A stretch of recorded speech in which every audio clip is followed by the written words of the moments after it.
Okay, so today we're going to be talking about witch trials. And I don't know about you, but I'm super excited about talking about witch trials because I'm just fascinated by that whole subject.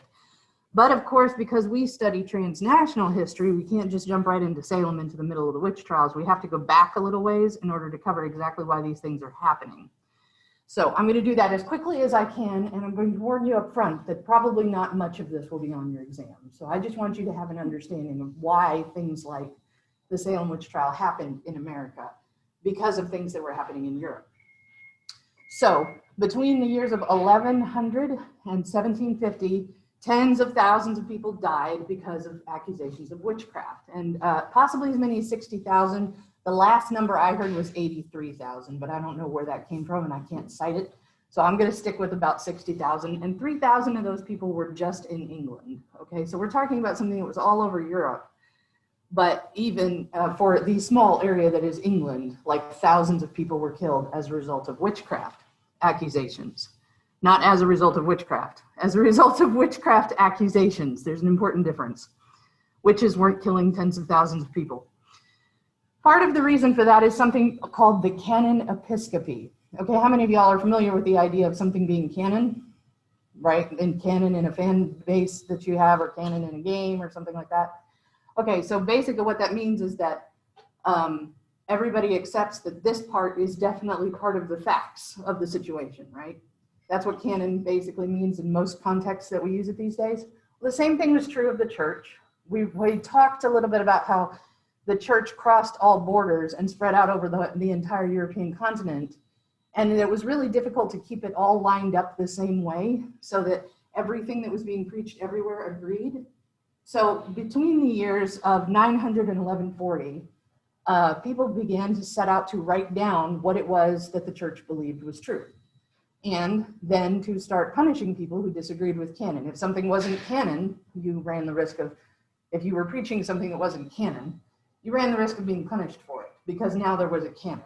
They felt the need to do this because the further spread out the Christian church got, the more different people's interpretations of the church were. And we can understand that because there's like probably a bunch of people in this room that were raised in the Christian church. I bet none of us would agree 100% on what we actually believe.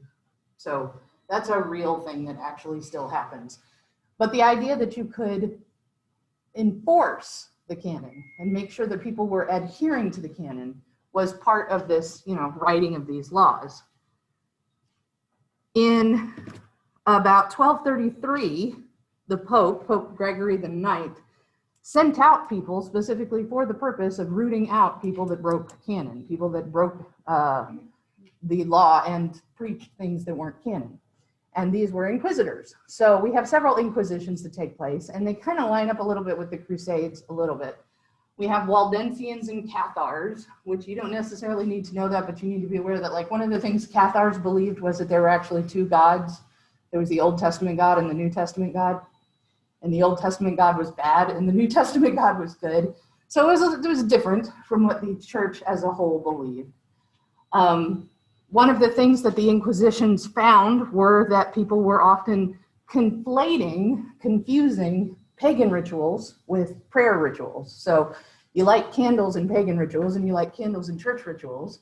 And how close are those two things really? And so people were using spells and rituals that they had when they were pagans in their little area as part of their church rituals. And so the inquisitors' jobs were to root all of that out and get rid of it. So that's the beginning of the Inquisition. The idea that the Inquisition came up with the fact that some of that sorcery involved calling demons and like summoning demons was something that people really argued a lot about. Were people really able to do that? Were they able to call demons to have them do their will? Well, just in case, we'll make sure to really radically punish anybody that tries, because just in case it's possible, we would hate for that to be true. One of the things that comes out of this is something that's a very, very public kind of trial. It's called the auto de fe. And the auto de fe was, they would gather a small population of people that had been accused of heresy, and they would put them on trial in a very public arena, like a great big space, in which they would accuse them loudly with speeches and then not really let them answer. Because the point wasn't to get the person to confess, the point was to show everybody else that this person was going to be punished. And then they would parade the accused in a giant procession out to the middle of nowhere, out to a designated place of punishment. And that parade would be attended by everybody in the town and watched just like a parade. And then the accused would be asked again, while a pyre is being set up behind them and set fire, whether or not they confessed their sins. And most of the time they did. And when they did, everybody went, hallelujah, it worked. But it was all very much a spectacle. Now, every once in a while, they refused to confess, and there were more vindictive people in charge. And so there were actually instances of auto da fe where people were burned at the stake in large numbers, sometimes 20 or 30 at a time. But it was supposed to be a spectacle, to warn people away from behaviors that might be heretical, to warn people away from doing things that were against canon. So in about the 1300s is when the Black Death, I went the wrong way there, is when the Black Death really started to peak. Like suddenly more and more people were falling. Now y'all remember how the Black Death got to Europe, right? All right, how did it get to Europe? Specifically, fleas on rats, right? So this is how it got to Europe. It was carried along with the Crusades. It was carried in the luggage. It was carried like that. But it seemed to appear out of nowhere. It appeared in the middle of the countryside, even though there was only that one guy who had come from the city, you know. And it appeared really quickly. It spread really fast, and it was really horrifying to watch it happen to somebody because the symptoms were really, really bad. I mean, we're talking about boils and rashes that bled and all kinds of really horrible, horrible symptoms. And sometimes it was deadly really quickly. Yeah, there were 3 different kinds of plague, and one of them was so deadly that you could catch it, you could be fine in the morning and dead by the next day. So it happened really fast. It felt evil. It didn't just seem like, you know, a disease, the way that we picture a disease. It seemed really, really evil. So people began to become afraid and started to launch accusations. Blame for the plague was placed on populations that were other populations. One of the biggest populations targeted, of course, were the Jews. Whole Jewish populations within cities were massacred as blame for the plague. They were given charges of sorcery, that they had poisoned wells, that they had caused all of this. But one of the other populations that is often accused are people who are doing magic, you know, in order to achieve, you know, their own ends. So in the 1400s, after the plague started to die down, in the 1400s, inquisitors were sent to this town, Valois, specifically to look for heretics. And they asked for other suspects when they got there. They asked, is there anybody else that you feel like has behaved in a suspicious manner and needs to be investigated? And can you imagine that happening to a town? Think about like Texarkana cheers and jeers. Think about the way that Texarkana points its fingers at each other. Can you imagine what happens if you ask, is anybody else that we want us to investigate while we're here? You know, immediately everybody's buried resentments and everybody's harms all come to light. And as a result of this, over 200 were found guilty and sentenced for witchcraft. And all they needed were 3 or 4 people to agree that they were a witch in order for them to be burned at the stake. So over 200 were found guilty in Valois. Under torture, the accused admitted most of these things. So as they were being tortured, of course, they said, yes, whatever you say, I did it, sure, I confess. So over 200 cases were accused and convicted of witchcraft. And most of them had to do, for some reason, with meeting the devil in the form of a bear. So that got back to other people and it spread to other communities. But that's the first instance of a witch trial in which many, many people were killed. Good morning. So there was a person in 1486 who wrote a book. He was a priest who had been actually kicked out of the Catholic Church, but he was oddly obsessed with the female anatomy, and he believed that it was the root of all evil. He believed that because, and I'm sorry if this is graphic, but because women had more openings, that they were more permeable by evil, that evil could get into them from more directions. So he was really weirdly obsessed with the anatomy of women, and he believed that women were responsible for all the evil in the world. And he published a book called the Malleus Maleficarum, and I've read it from cover to cover because I was dumb. I don't recommend it, but I will tell you that this man had a problem with women. I mean, oh my gosh. He really honestly believed that if it were not for women, all men would be completely sinless. Among other things, he was like the original incel, I think. He was like a bad, bad man.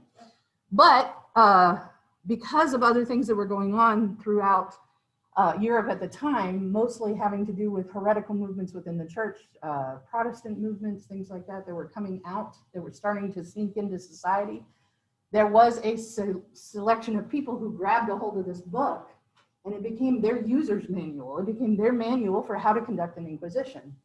And it was the Malleus Maleficarum, the Hammer of the Witches.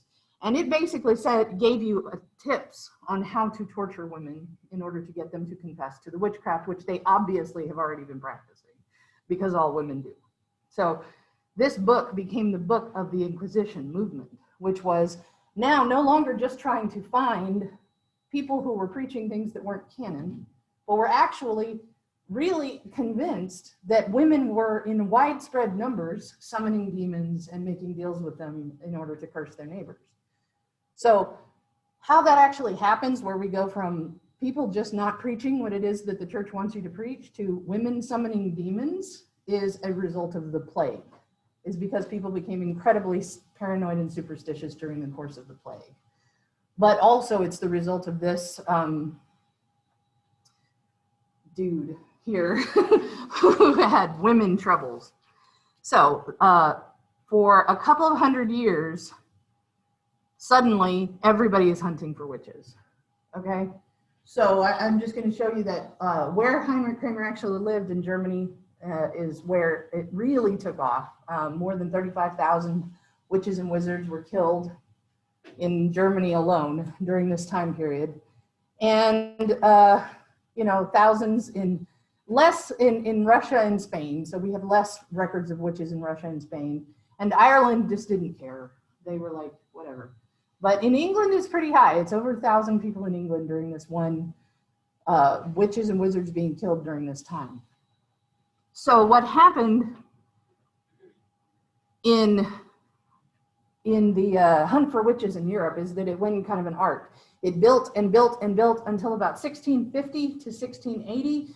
And then in Europe, it died out for a couple of reasons. First of all, England went to war with itself. It had its own little civil war in the 1680s.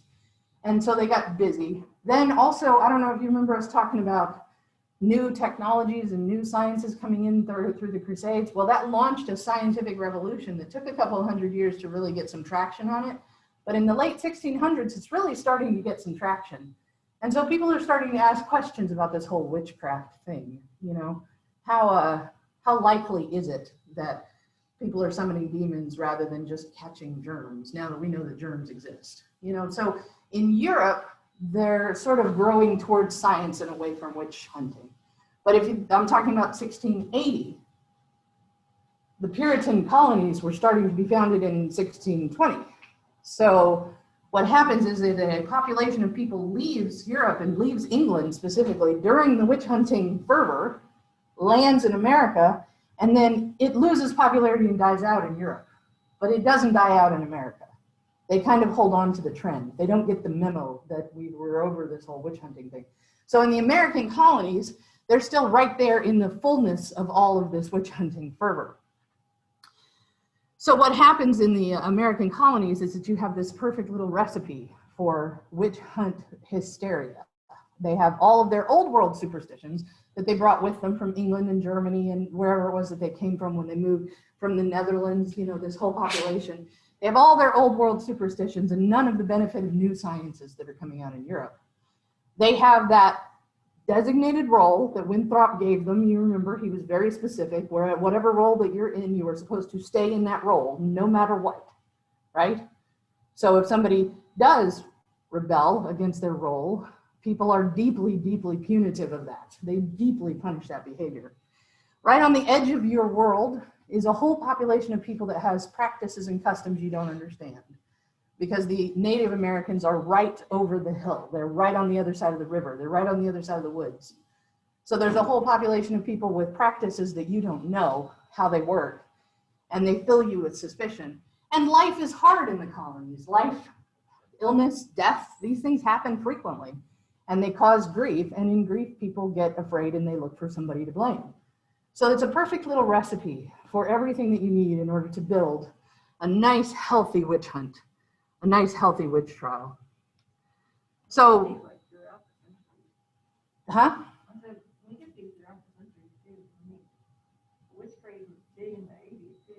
Oh, in the 1980s? Yeah, but that's a separate thing. That's a whole different kind of witch hunt. That's not the actual belief that people are summoning demons. Anyway. So this all manifests in this perfect recipe, and one of the places that you can see it really clearly is in Salem. Salem, we have several young girls who are accusing local women of witchcraft. We don't know exactly what happens. There are several young girls who basically get sick and begin to manifest symptoms of something being wrong with them. They begin to demonstrate really strange behavior. They start to reach out for some reason, somebody to blame, and they're a little bit egged on by the adults when they do this. So of course they begin pointing a finger at various villagers and calling them witches. There was a play about this. I don't know if any of y'all have been forced to read the play about this. It's not historically accurate, but it's close in some respects. But one of the ways that it's inaccurate is the idea that they were a coalition of girls that were planning this. They probably weren't. They were probably just egged on. As a result of these accusations, authorities were called in, and those authorities investigated, and the more they investigated, the more guilty people they found. And as a result, over 200 people were accused of witchcraft and over 20 were executed. There are lots of theories about why this happened. The biggest one, of course, is mass hysteria. That one's the easiest one. There were economic factors. Some of the people that got accused were resented for their economic success by the people that accused them. And as a result of them being accused, they lost what they had and the others gained it. So it was economically beneficial to accuse your neighbor if it means you're going to get your neighbor's land after they get executed for witchcraft. So there were some economic factors. One theory is that there was something in the rye that actually, there was a fungus that was growing in the rye that actually caused hallucinations and stomach cramps and other symptoms. People have looked into that for a while. They've never been able to pin it down definitively and say, this is what caused these girls' symptoms to begin with, was that there was something growing in the rye that actually gave them hallucinations, that gave them stomach pains and hallucinations. They don't actually know, but more and more people are starting to look at things like that. So how do you know when there's witchcraft going on in your village? Well, people begin to have nightmares. Nightmares are probably a witch's fault. When your crops fail and other people's don't, that's not fair and that's not right, especially if you're all in the same area. So obviously there's a witch involved there. If you find yourself having some kind of health problem like spasms or seizures, bad cramps or arm tics or things like that, muscular spasms, then there's a good chance that a witch has probably got you. You can also see creatures that are actually manifestations of the devil. You can see black cats and dogs and creatures in the woods that you can't quite make out, which, by the way, since you're living in a colony that's near the woods, that's probably going to happen sometimes. The thing about witches is that sometimes they fly around at night, so you can actually hear them past your window. And it's very faint, but you can actually hear it. So your village probably has witches if that happens. If there is any disease or death, you shouldn't automatically assume those are natural. Witches could be present for that too. And if there is anything big, a natural disaster of some kind, that's obviously a backlash from a witch practicing witchcraft in your village. So any and all of these things could be reasons why you believe that there are witches in your colony. So looking at that, how many of y'all have seen or had anything like this happen to you recently? Yeah, okay, so witches live in Texarkana then, pretty much. It's a given, right? Okay, there's no other explanation other than witches. So when hunting witches in the colonies, especially, now this wasn't as true in Europe. In Europe, it was not quite broken down this way. But for some reason, when it made it over to the colonies, it was at the height of that misogynistic movement. So the flavor of witch hunts in the colonies is from that early 1600s, late 1500s way of categorizing witches, as opposed to as they got into the scientific revolution, when people began to say, I don't think necessarily the gender matters as much as Kramer thought it did. But over 70% of the women accused, over 70% of people accused of witchcraft are women. And part of the reason for that is because women are involved in a part of life that men are not. They are involved in birth, which is a mystical, confusing, terrifying thing for men, for male witch hunters. The idea of, you know, the whole process of midwifery is terrifying to men. So they worry about the women who are involved in that practice. How natural can it possibly be? It can be of anyone of any class, but it's most likely that if somebody's going to go to the trouble to practice witchcraft, it's because they've been sort of kicked out of their class. So the poorer people tend to be more vulnerable to accusations. And what you're looking for is somebody who just doesn't fit in with society, or somebody who has come in contact with cultures that are different from yours. So like, you know, somebody who has, so for example, we know that there is a population of people living in the colonies that was introduced in 1619, and that is slaves from Africa and from the Central American Spanish colonies. And they have a whole category of practices that we don't know what they are, you know, so who knows what they brought with them. People who are different in that way, or who have traveled to places that you have not traveled to, you know, traveled to Bermuda or Barbados and then come into your colony, and who knows what they brought back with them. So we're looking for people who don't fit in with society, and people who have experiences with things that other people don't. So as you're trying to identify who the witch in your community is, what you're looking for are outsiders, probably women, but it is possible for them to be men. We're looking for people who are irritable or outspoken because they're trying to shake off that role that they've been assigned to. So they're bucking the system, and that's bad. We're looking for people from the poorer class. And if they have any kind of like deformity, that's very helpful to identify them. So anybody who has any kind of physical or mental deformity, any kind of like, you know, birthmark would be good, especially if it's really, really visible. But, you know, even if it's not, you can dig hard enough, you can usually find a birthmark, you know. But anybody who's been crippled or, you know, was born, they're probably, there's, you know, witchcraft somewhere involved. Or if they're just unpopular. It's easy to be popular and fit in with the colony. There's no reason not to. So if somebody goes to the trouble to be unpopular and unlikable, then you need to find out why. Okay? So are y'all ready to do a little witch hunting? All right, so here's what to look for. So I brought in a specialist. I brought in an expert to help us get this off the ground. Before he starts, I'm going to distribute something to the class. So let me do that first.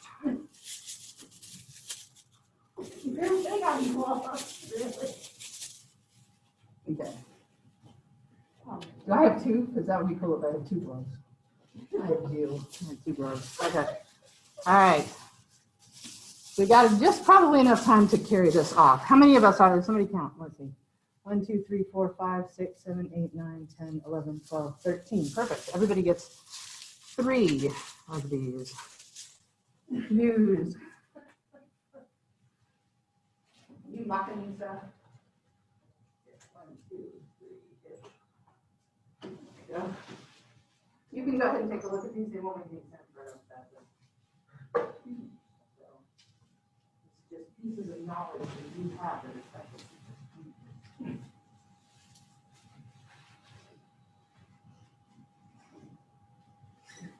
There you go.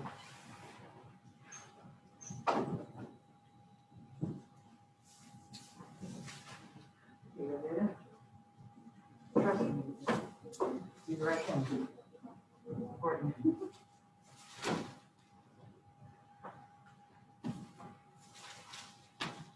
And I'm not white. There you go. There. There.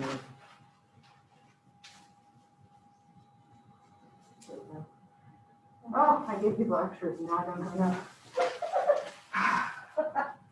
I'm just counted. So Alma needs one. Somebody give a clue to Alma. Did I give anybody 4? There you go. Alma gets to participate. Okay. All right. So, without further ado, allow me to introduce. It's not my fault. I tried. I warned them. Okay, let me introduce you to our magistrate that we've called in specifically to get to the bottom of this situation here. Go ahead and take the center stage if you would, sir.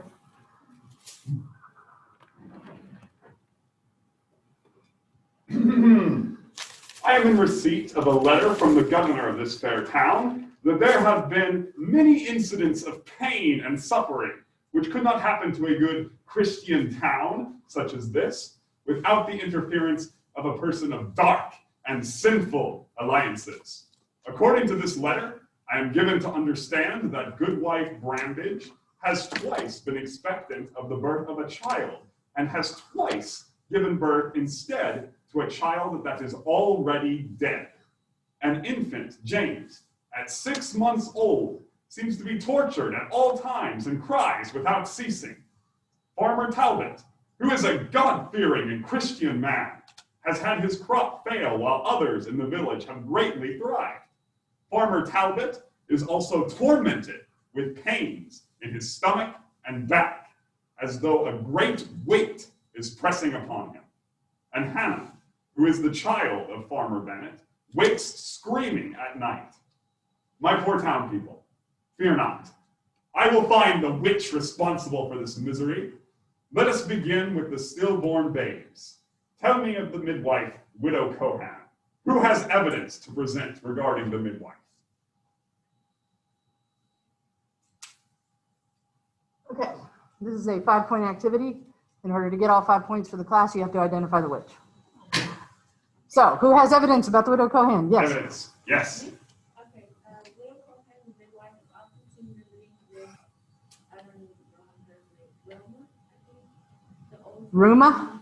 Yeah, the old Salem women from Barbados. They are usually bent over and talking quietly and intensely to each other. Sounds suspicious. Yes. She was there when both those stillborns were born from the Goodwife Brambidge. Mm-hmm. Yes, yes. Very suspicious. She's also been teaching the old slave woman Roma about the scriptures. Ah, teaching a slave about the scriptures.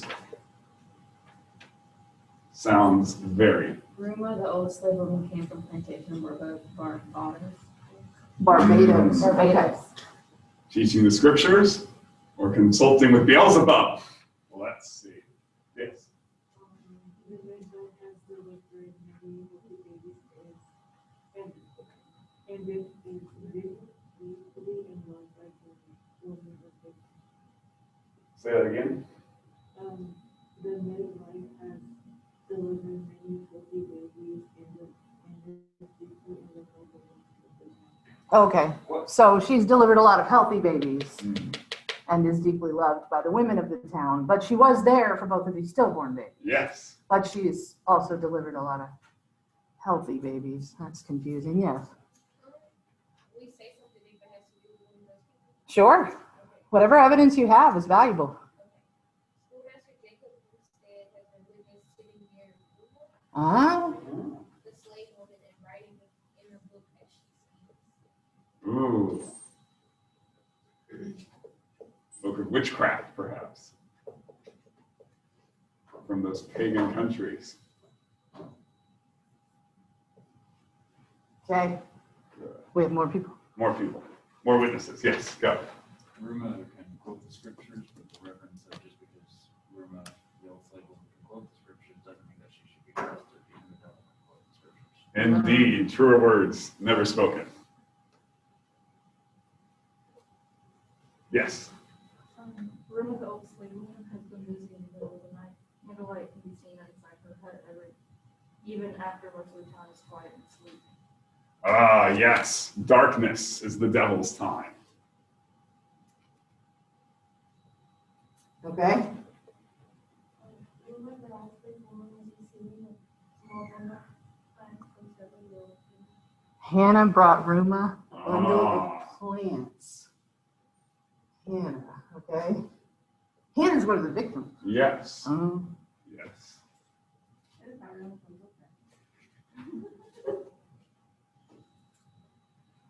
Okay, Hmm. okay. Roma was old slave woman took care of a second-hand slave whose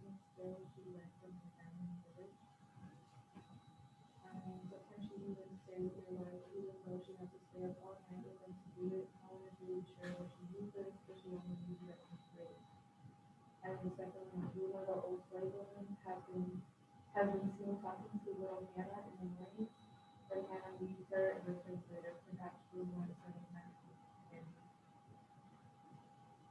Okay, y'all catch all of it? Schoolmaster Jacob Hempstead tried to make Farmer Talbot drink something from a small bottle, but it tasted like salt and Farmer Talbot spit it back out. Okay, we're walking away from rumor here. Okay.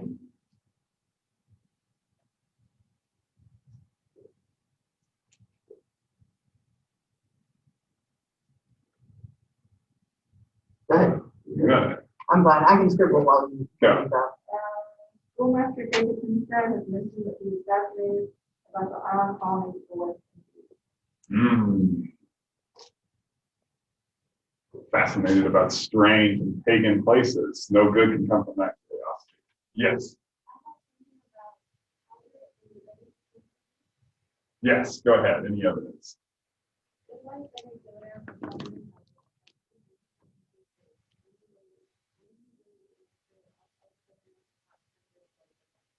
Okay, so the Oh. widow, who is it that gets in fights with? Goodwife Bennett, so Hannah's mother. Oh. Yeah. Hmm.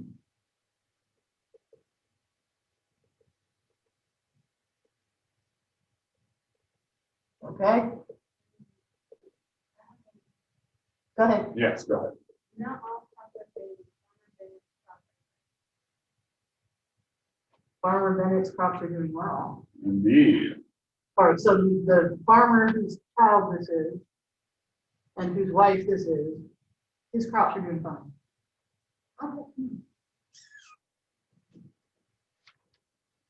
Okay, y'all starting to drift towards an accusation yet?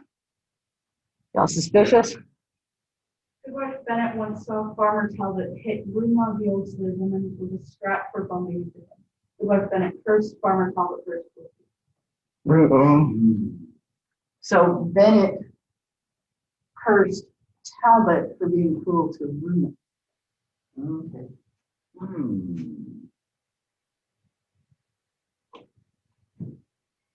Yes. Goodwife Bennett is often seen smelling at Ruma, the old slave, so that it didn't happen. Sounds like it could be the makings of an unholy alliance.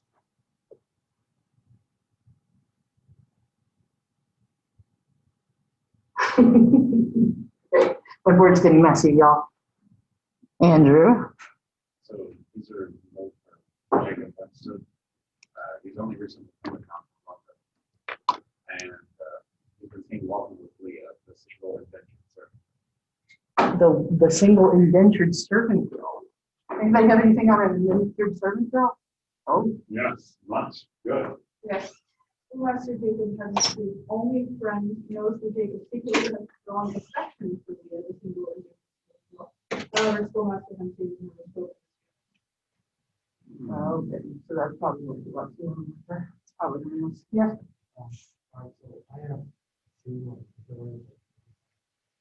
The first one, Leah, who is a young single adventure servant, refused to marry the son of Farmer Talbot. Okay. Refusing her role.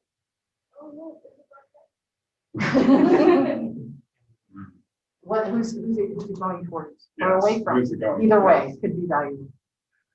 Oh, it's out the window like right now. Okay, cool. That's not at all pretty. Okay. All right. Who else has information on? Go ahead. You wanted to do your second one. Yeah. 7-year-old Hannah often walks in the woods with Leah, who is a young adventure servant. Sometimes they are in the woods for hours.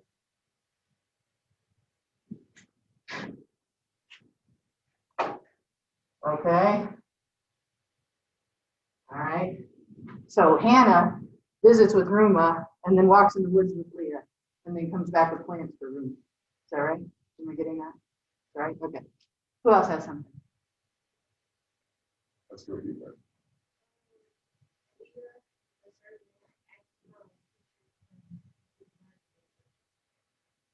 A picture?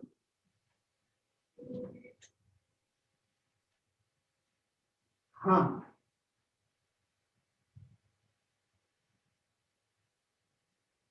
Okay. I have two that I feel to move forward. Okay. Jacob Hempstead, the bachelor schoolmaster, has often said that he believes everyone should learn how to read. And many believe that Ruma, the old slave woman, might be learning. Okay.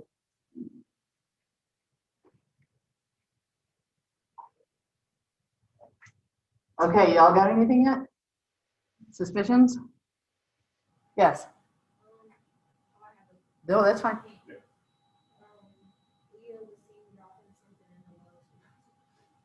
Dun, dun, dun. Remember, good people, all the misery and suffering that has come upon you is all the guilt of one individual, or possibly more. But we must root out the witches in order to have peace and security in our town. So, I call upon you, with God as our witnesses. Who is the witch? Who do you feel is responsible for all this? Don't hold back. Let them have their just punishment. Yes.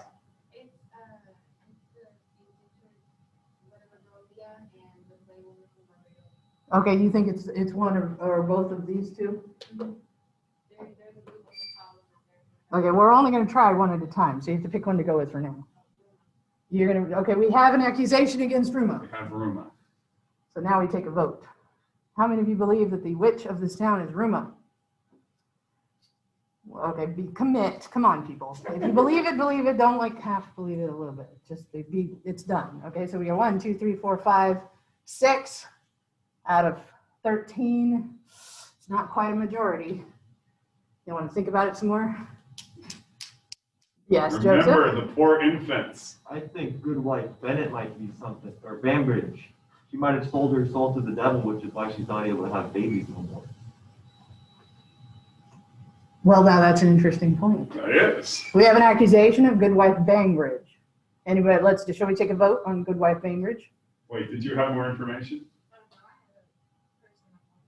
You have an We'll come to accusation. you in just a moment. First, right. vote. Bainbridge. Anybody else believe that it might be Goodwife Bainbridge?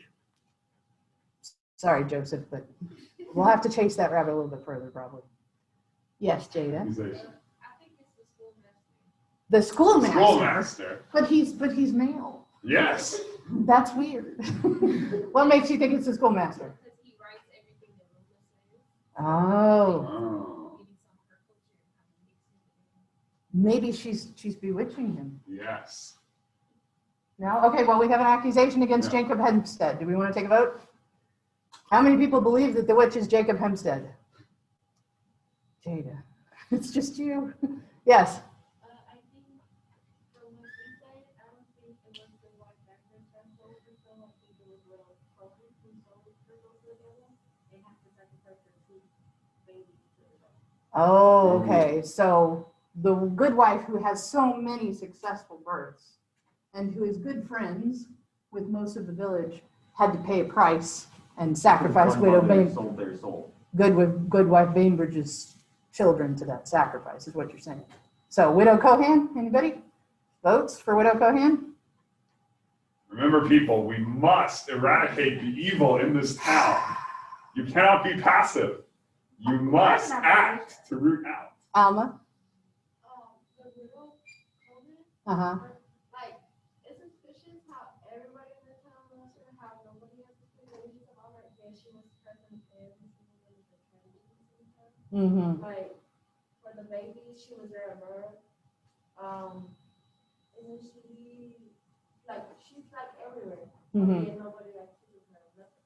All right, well, we had an accusation, and Jay was the only one who voted on it. So who voted on widow Cohan? She's back on the stand again. Back on the stand. Who votes Remember, people, for the good wife, for the midwife, widow Cohan, being the witch in town? I see like a 2.5 here. It's all the women? Yes, Andrew. I think it's everyone who's put on the board. Okay, so who would that be? So you think that it's everybody, so it's Jacob Ruma, teaches Ruma. and Ruma.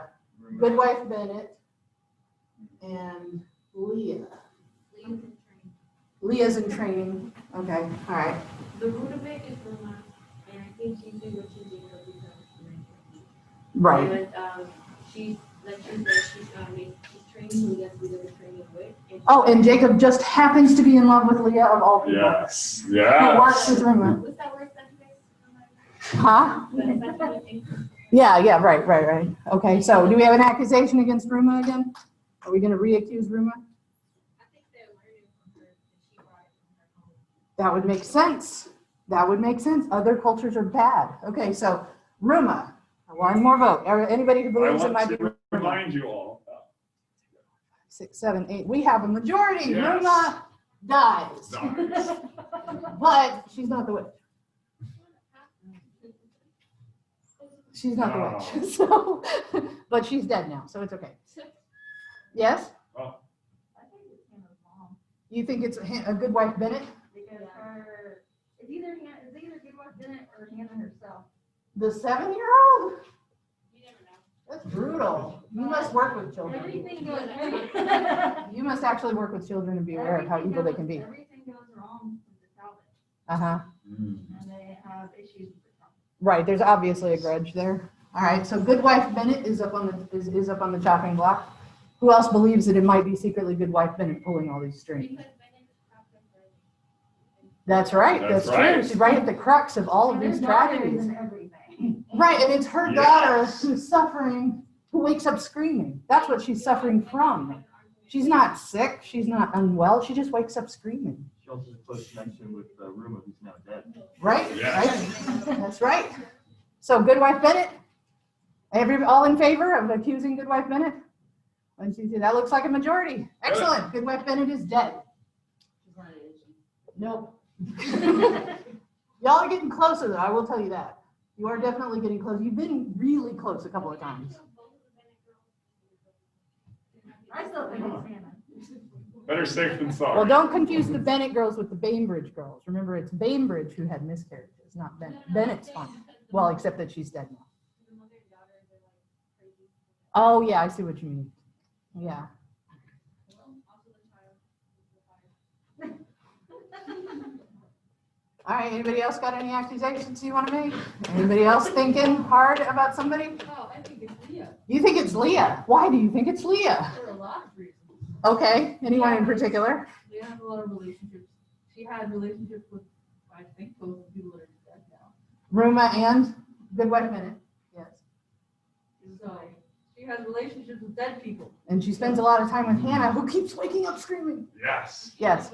Why would Leah refuse to marry the great Farmer Talbot's son? That's a good Indeed. question. After she refuses, his crops go bad. His crops go bad, and he Yes. starts having bad stomach pains. And, She dropped something. yeah, I mean, and she dropped something in the well. You don't drop something. Don't forget that she dropped something in the well. Didn't she give Hannah plants and Hannah's the one that wakes up screaming? That's right. And then Hannah brings those plants to Ruma, who's dead now, by the way. So what do y'all think, Leah? We have an accusation of Leah. All in favor of Leah? 1, 2, 3, 4, 5. We only have one person who thinks it's not Leah. Cool. That Leah, it person must might be be Leah. So Leah's dead. All right. Good job, guys. Excellent work. It wasn't her. It wasn't her. Well, Oh, what was it?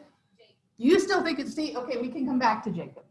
We can come back to Jacob now because he's the one that's at the center. He was Everyone. chasing Leah, trying to get Leah to fall in love with him, and he never actually told her. He's the one who's writing things down that Ruma says. Yes, Andrew. He's teaching Ruma how to read scriptures. He's the one educating her on this. Right. He's the Trying one to teach giving her her about those God. tools that made it possible for her to.